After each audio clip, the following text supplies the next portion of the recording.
Estas jornadas financieras tienen como meta hacer realidad la gran importancia que el mundo financiero y sus problemáticas han tenido y tienen en nuestra Universidad Comercial de Deusto. La docencia, la investigación que hacemos aquí esté pegada a las necesidades de la empresa, a los intereses de la empresa. Y foros como este nos ayudan a entender los retos que tenéis las empresas, nos ayudan a entender también, a escuchar de primera mano la visión que tiene la Administración, y la universidad tiene que estar al servicio de esos retos. Y por lo tanto, os agradecemos mucho y agradecemos mucho a la consejera que quiera estar hoy con nosotros. El despegue de nuestra economía, si se produce y se va a producir seguro, va a estar en otros lugares. No podemos mirar solo a Europa. La vieja Europa crece lento. Hay otros países del mundo que crecen rápido y las economías hay que mirarlas a todas hoy en día. Por tanto, en este contexto, la creación de empleo es uno de nuestros retos más importantes. Desde luego, nuestro objetivo es crear empleo, pero crear empleo se crea a través del crecimiento, en nuestro caso basado en la industria, por supuesto. En este Gobierno hacemos una apuesta contundente por esa industria, y los que hemos trabajado y seguimos trabajando porque así sea, nos hemos dado cuenta que precisamente aquellas apuestas que se hicieron en este país hace más de 30 años, por seguir siendo industriales, productores de elementos que se pueden vender en otros países, adoptamos la decisión adecuada y hoy no podemos ser los que nos quedemos atrás, tenemos que seguir apostando por ello.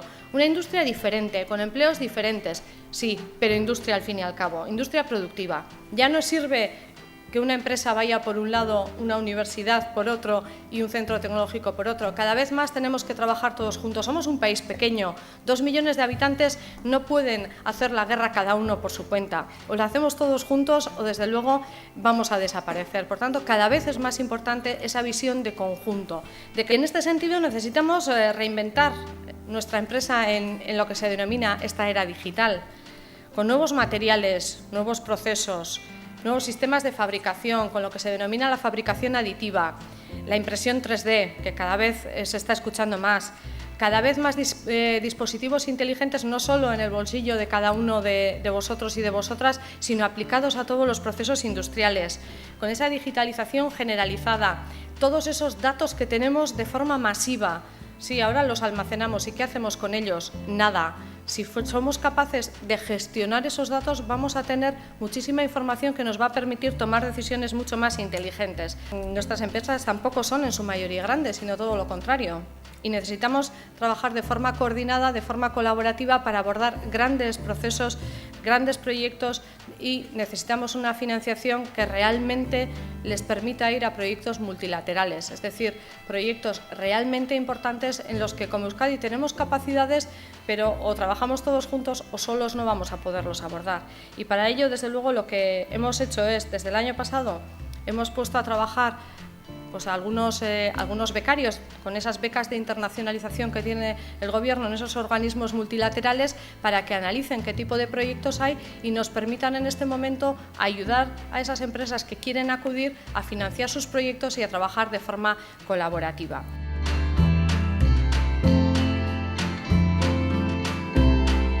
Tratamos de profundizar en esta primera sesión de estas segundas jornadas en un aspecto tan actual como interesante y atractivo para el mundo empresarial del País Vasco como es, dentro de las nuevas realidades de la financiación empresarial, la financiación en los mercados exteriores. Hoy en día, cualquier persona sensata, cuando está pensando en su pool bancario, ya lo que está mirando es el listado de las 20 grandes bancos de Europa. Es decir, uno ya no piensa que esto acaba en una caja de ahorros o acaba en un... No.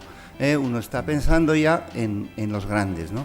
Entonces, bueno, este es un proceso que lo vamos a ir viendo, es un proceso además que quizá el único elemento que falta todavía por terminar y que es un poco, yo creo que el último problema que tiene el sistema financiero europeo, que es qué pasa con la deuda pública, qué pasa con por qué determinados bancos solo tienen deuda de determinado país y por qué los bancos no empiezan a tener deuda de todos los países, ¿no? Que es un poquito el último elemento que falta para que realmente estemos hablando de un sistema financiero unificado europeo, ¿no?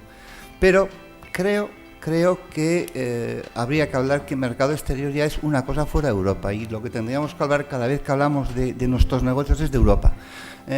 Porque, bueno, prácticamente en todo el marco regulatorio de todos nuestros negocios es europeo. Cuando estamos hablando en automoción estamos siempre mirando cuántos coches se venden en Europa. Nos preocupa, igual ahora mismo si me preguntáis cuántos se han vendido en España en el mes de febrero, no sé. Ahora, en Europa sí, un 7%, un 7,2 más, ¿no? Es decir, ¿por qué? Porque es tu número.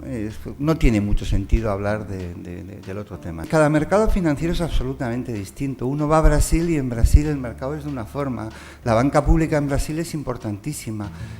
Y yo hay una cosa que suelo aplicar mucho y es, cuando llegas a un país, es intentar ver en qué año está. Es decir, yo más o menos conozco el sistema financiero español, la evolución que ha tenido, porque empecé trabajando en el Banco Bilbao y a uno le queda esa cosa de trabajar en la B.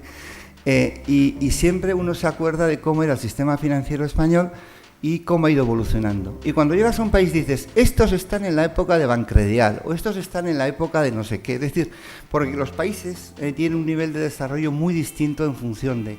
Y claro, tienes que intentar imaginarte cómo es el sistema financiero en ese momento y suele ayudar mucho tener historia, tener en la memoria cómo va funcionando.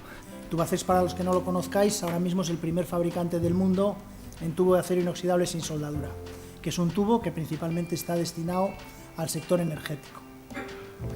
Como he comentado, nuestra orientación es global a nivel comercial, global a nivel productivo. Nos estamos tratando de acercar más a ser un proveedor de soluciones que a un puro fabricante siderúrgico y, lógicamente, eso introduce cada vez más complejidad. En cuanto al tema puramente de estructura financiera, realmente nosotros trabajamos con una estructura financiera local porque el headquarters está aquí, con bancos europeos. Cuando hablo local, pues son bancos europeos de primera línea, y lo que normalmente trabajamos en las implantaciones que hacemos es con un pool bancario local, con una restricción que sea tan competitivo como lo que podemos obtener a nivel global aquí. En tanto en cuanto lo sea, pues ¿por qué no puede financiar su propio circulante? Si va a ser a tipos más altos, no. Si son inversiones estratégicas, obviamente tampoco, pero entendemos cada unidad productiva o comercial como una unidad de negocio y con cierta idiosincrasia.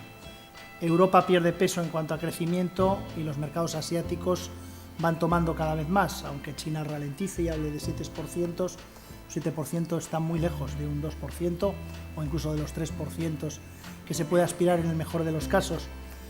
El crecimiento está allí, el desarrollo de grandes proyectos está allí, con lo cual, bueno, pues una empresa globalizada va a tener que tener base productiva y estructura comercial y financiera para dirigirse a esos mercados. Del total de la facturación de Arteche, España supone, igual también que mis dos compañeros, solo un 10%. Es decir, los problemas sistémicos que ha padecido España en los últimos años, nosotros lo hemos sufrido pues, con una intensidad pues, mucho menor, mucho más relativa. El 42% de nuestras ventas se focalizan en Sudamérica, básicamente Brasil, Paraguay y Argentina. Un 25% Norteamérica, incluyendo Norteamérica desde México hasta Canadá, un 5% Asia, que es un mercado potencial de crecimiento para los próximos años, y del 10% de España, una gran parte también va destinada a Europa. Es decir, nosotros, no recuerdo cuál era el término que utilizaba Antón, nosotros utilizamos el término de localización.